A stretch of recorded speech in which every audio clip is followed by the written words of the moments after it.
ठंडी रोटी। एक लड़का था, माँ ने उसका विवाह कर दिया, पर वह कुछ कमाता नहीं था। माँ जब भी उसे रोटी परोसती थी, तब वह कहती कि बेटा, ठंडी रोटी खा लो। लड़के की समझ में नहीं आया कि माँ ऐसा क्यों कहती है, फिर भी वह चुप रहा। एक दिन माँ किसी काम से बाहर गई तो जाते समय अपनी बहू को कह गई, जब लड़का आए तो उसे रोटी परोस देना और रोटी परोसकर कह देना कि ठंडी रोटी खा लो। उसने अपनी पति से वैसा ही कह दिया और वह चिढ़ गया। माँ तो कहती है और तुम भी कहना सीख गई हो। वह अपनी स्त्री से बोला कि बता, रोटी ठंडी कैसे हुई?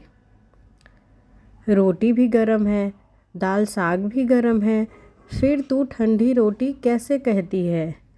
वो बोली कि यह तो आपकी माँ जाने। आपकी माँ ने मुझे ऐसा कहने को कहा, इसीलिए मैंने कह दिया। वो बोला कि मैं रोटी नहीं खाऊंगा। माँ तो कहती ही है, तू भी सीख गई है। माँ घर आई तो उसने अपनी बहू से पूछा, क्या लड़के ने भोजन कर लिया? वह बोली कि उन्होंने तो आज भोजन किया ही नहीं, उल्टा नाराज हो गए।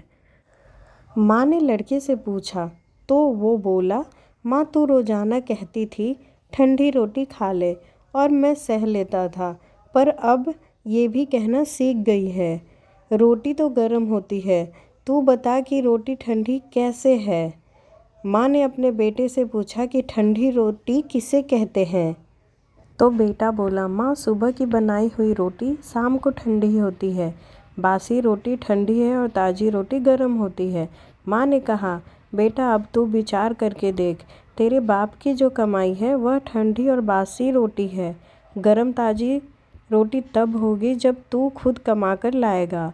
लड़का समझ गया और माँ से बोला कि अब मैं खुद कमाऊँगा और गर्म रोटी खाऊँगा। सो इस कहानी से हमें यही सीख मिलती है कि कभी भी हमें आराम का काम नहीं ढूंढना चाहिए, हमें मेहनत करना चाहिए।